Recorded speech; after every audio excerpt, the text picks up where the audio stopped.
सिंहासन मनोहर श्री समेत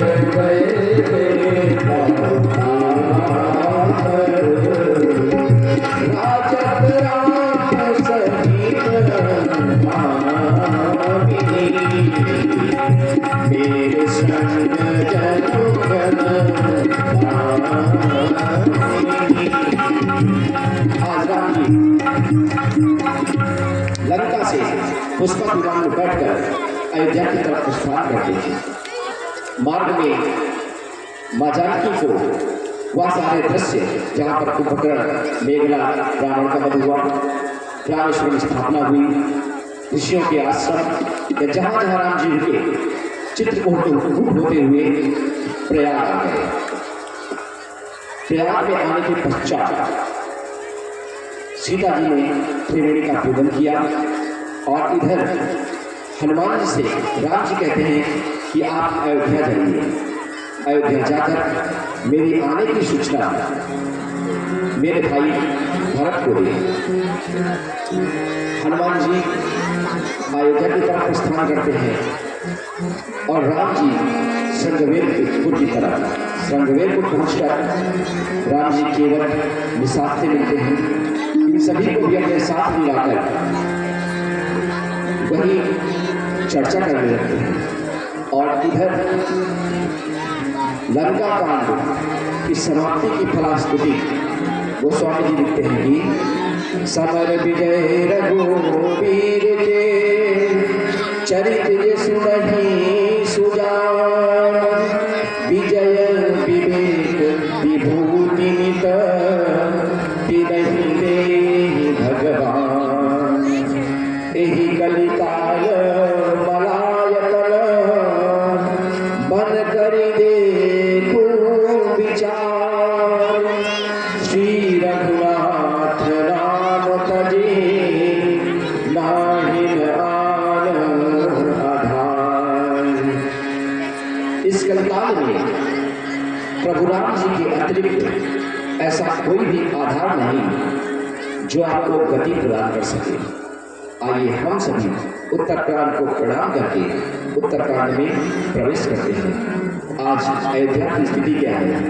रहा एक दिन अवधि अधारा, रहा एक दिन अवधि अधारा, समूझत मन दुख भयउ अपारा, समूझत मन दुख भयउ अपारा, कारण कमल रात नहीं आयऊ, कारण कमल रात नहीं आयऊ, जानी कुटिलति भोगी सदायऊ, जानी कुटिलति भोगी सदायऊ,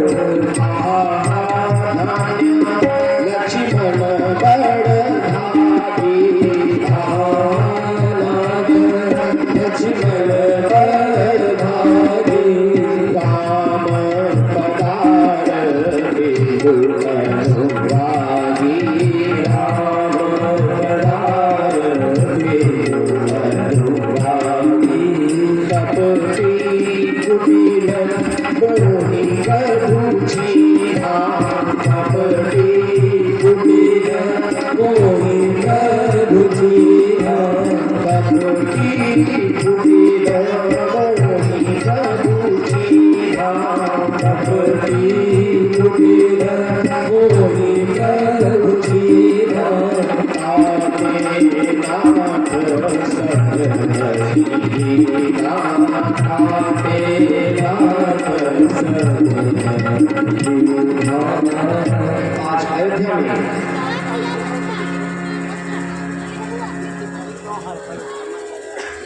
सभी सोचते हैं कि एक दिन शेष बचा है। कहते हैं वियोग की अंतिम घड़ी जो होती है वह बहुत ही दुखदायी होती है। आज 14 वर्ष व्यतीत करने के पश्चात जब एक दिन बचता है तो वह एक दिन अयोध्या वासियों से काटे नहीं करता। सभी दुखी हैं कि क्या कारण है, प्रभु नहीं आए। भरत जी भी बहुत चिंतित है नंदीग्राम में कि पता नहीं क्या हो गया, प्रभु नहीं आए। लक्ष्मण जी की सराहना करते हैं और अपने दुर्भाग्य को बताते हैं कि शायद मैं कपटी हूँ, कुटिल हूँ, इसीलिए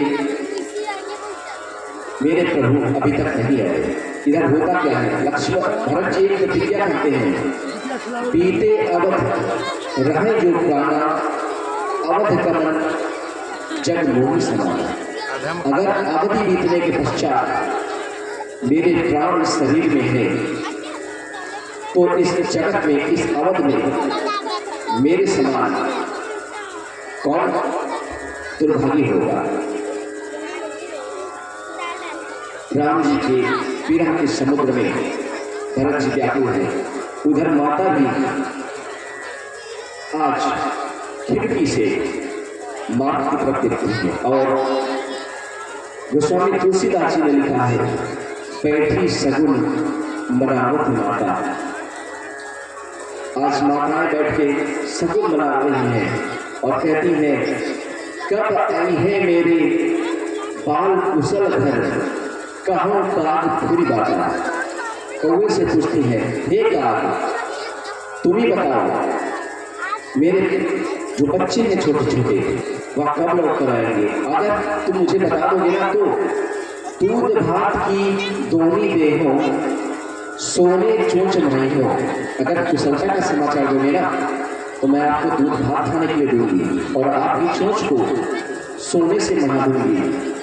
और जैसे ही मैं राम और लक्ष्मण जी का दर्शन करूंगी आपको अयोध्या से जाने नहीं दूंगी। ये दशा कौशल्या जी की होती है। इसके बाद हनुमान जी, विद्वान लोग कहते हैं कि यहाँ पर हनुमान को भेजने का एक प्रमुख कारण यह है कि संगवेरपुर में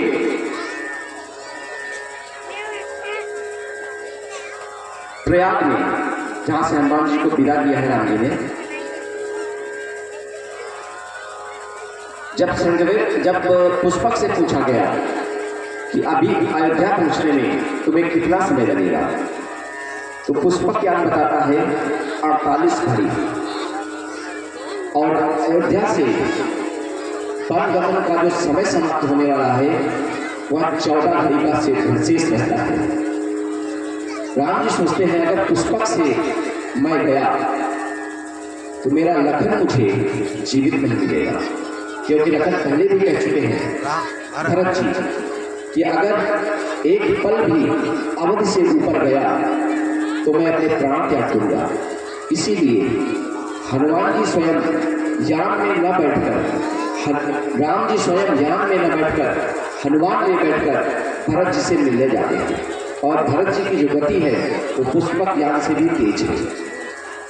हनुमान जी जैसे ही भरत जी को देखते हैं, राम विरह सागर महा भरत मगन मन हो, विप्र रूप धरी पवन सुत आयु गयो जन को।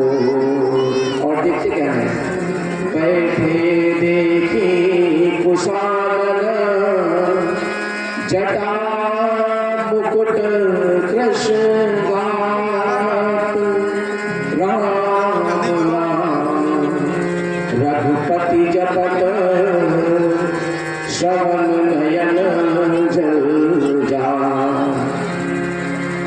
भरत जी अत्यंत दुर्बल हो चुके हैं इस शरीर के और दिन रात राम राम का जाप कर रहे हैं, आंखों से अश्रुधारा बहती है। हनुमान जी राम जी को, भरत जी को राम जी के आने का समाचार देते हैं। भरत जी यह समाचार गुरु वशिष्ठ को सुनाते हैं। हनुमान जी पुनः लौटकर राम जी के पास जाते हैं। इसके बाद गुरु वशिष्ठ जी अयोध्या आते हैं और अयोध्या आकर अपनी सारी जानकारी अयोध्या वासियों को देते हैं कि राम जी आ रहे हैं। और उधर राम जी जब पुष्पा ज्ञान से अयोध्या को देखते हैं तो अयोध्या की महिमा के बारे में बताते हैं। इसके बाद पुष्पक ज्ञान अयोध्या के निकट उतारा जाता है। सभी अयोध्यावासी भरत जी माताएं एकत्रित होती हैं, प्रभु सबसे मिलते हैं और तत्पश्चात अपने भवन की तरफ प्रस्थान करते हैं। वहां पर केकई नहीं आई रहती है, भगवान राम केकई से जाकर मिलते हैं। और इसके बाद जब राम जी अपने भवन जाते हैं तो गुरुदेव भगवान सभी को तैयार होने की बात करते हैं और कहते हैं आज अभी राम जी का राज्याभिषेक होगा। राम जी स्नान करते हैं, तीनों भाई स्नान करते हैं, राम जी के सभी सखा स्नान करते हैं और अयोध्यावासी बोल करते हैं आई गए रघुनंदन सजवा दो द्वार द्वार, स्वर्ण कलश रखवा दो बनवा दो आई गए रघुनंदन सजवा दो द्वार द्वार, स्वर्ण कलश रखवा दो बनवा दो आई गए रघुनंदन सजवा दो द्वार द्वार, स्वर्ण कलश रखवा दो बनवा दो आई गए रघुनंदन सजवा दो द्वार द्वार, स्वर्ण कलश रखवा दो बनवा दो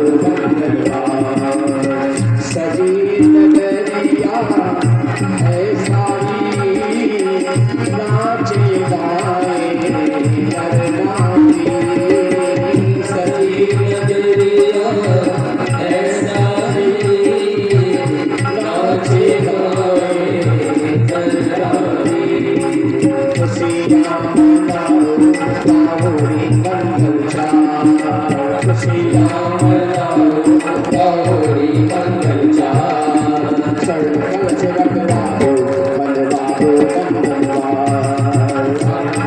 रखवा दो बनवा दो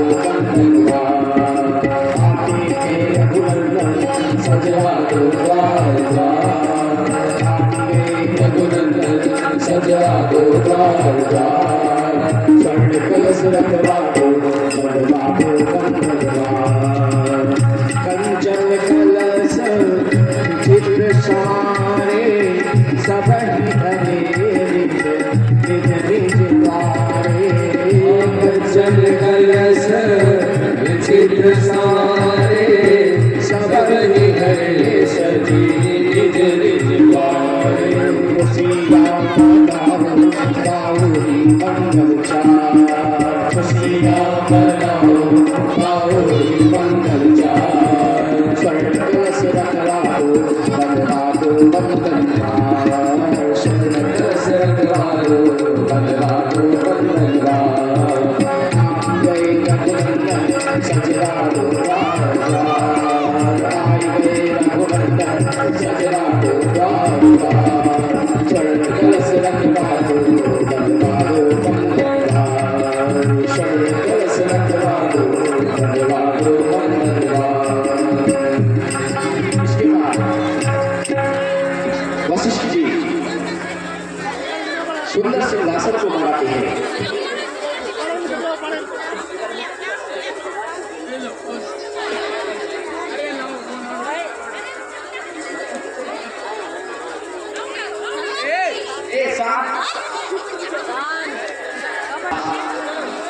आकाश में सारे देवी देवता खड़े हुए हैं, करंट मार देगा और होता क्या है नभ कुंदु विभाचहि विपुल गंधर्व किन्नर गावहि नाचहि अक्षबंध परदान सुर मुनि पावन वरदादि अनुज विभीषण गदाधर सफेद गंगहि चक्र चामर गजराभूषण विचर विराजते श्री सहित दिनकर हंसभूषण काम बहु सोहरी उधर बरदात अंबर प्रीत मनोहरी मुकुटांगदादि विच चित्रभूषण गणपति सजे नयन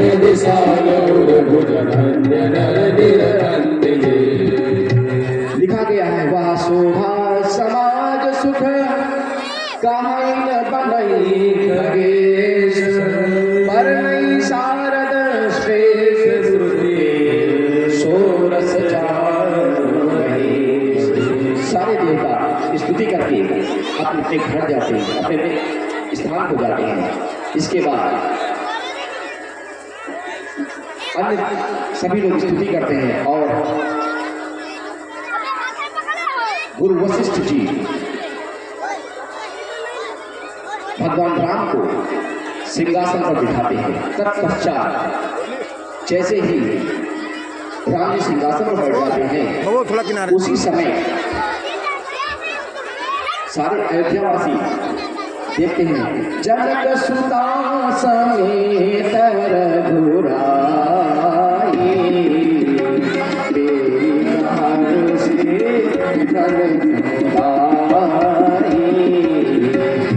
वेद मंत्र भजन उचारे नभ सुर मुनि जय जय की पुकारे। वहां पे बैठे विप्र वेद मंत्र का उच्चारण करते हैं और वशिष्ठ भगवान तिलक करने की तैयारी करते हैं। स्वस्तिवाचन पश्चात गुरु वशिष्ठ जी राम जी का राज्याभिषेक करेंगे।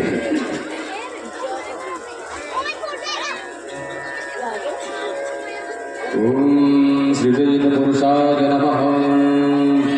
स्वस्ति स्वस्तिरेन्द्रो वृद्धश्रवाः स्वस्ति नः पूषा विश्ववेदाः स्वस्ति नस्तार्क्ष्यो वर्षजनेभिः स्वस्ति नो बृहस्पतिर्दधातु त्रिपदश्वामरुतः पुष्टिमातरः शुभं दावानो विदधे भुजमयः अवृजिह्वामनवः सूरचक्षुषोष्पेनो देवा अवसागमन्युः भद्रं कर्णेभिः शृणुजामदेवा भद्रं पश्येमा चक्रजत्राः स्थिरैरङ्गैस्तुष्टुवांशस्तनुभिर्वशेमहि देवहितं ददायुः शतमिन्नु सरदो अन्ति देवाजत्रासक्राचर्षं तनु नमः पुत्रासो चित्रकतरो भवन्ति मानो मध्यारीरपतायुर्गन्तौः अदतिर्दौदतिरन्तरिक्षमतिर्माताशकताशपत्रः विश्वे देवा अदतिः पञ्चजना अदतिर्जातमदिर्मं माद्योः शान्तिरन्तरिक्षं शान्तिः पृथवे ग्रापः शान्तिरोगदयः शान्तिः वनस्पतयः शान्तिर्विश्वे देवाः शान्तिर्ब्रह्म शान्तिः सर्वगुं शान्तिः शान्तिरेव शान्तिः सामा शान्तिरेव यतो यतः समीहसे ततो नो अभयं गुरु सगणः गुरुप्रजाभ्यो वयं नः वसुभ्यः सुशान्तिर्भवतु चन्द्रमा मनसो जातिश्चक्षो सूर्यो अजायत श्रोत्राद्वायुष्वप्रांश मुखादग्निरजायत नाभ्य आवसेदन्तर्चपुंशीष्णोर्दुः शमव्रतत प्रधाम्भोमर्दिशः श्रोत्रादथा लोकम् अल्पजन्नादिर्देवहविकादेवाजग्रमतन्वत वसन्तोऽस्यासीदाज्यं ग्रैर्मः सरद्धविः प्रथम तिलक वशिष्ठ मुनि की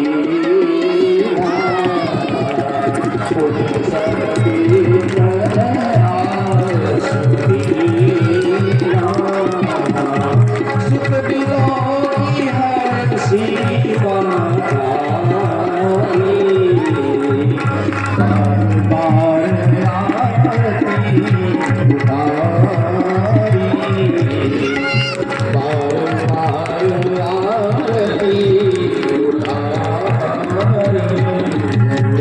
राजा बने महाराज आज राम राजा बने राजा बने महाराज आज राम राजा बने राजा बने महाराज आज राम राजा बने राजा बने महाराज आज राम राजा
शिव जी, ब्रह्मा जी आदि सभी देवताओं ने स्तुतियां गाई हैं। बाकी बैठ जाओ अपनी मीटिंग पर। अबे आती हुई है, अबे आना शिव जी कैलाश के पर प्रस्थान करते हैं। आप सभी लोग अपने अपने यथास्थान पर बैठ जाए। बस कुछ समय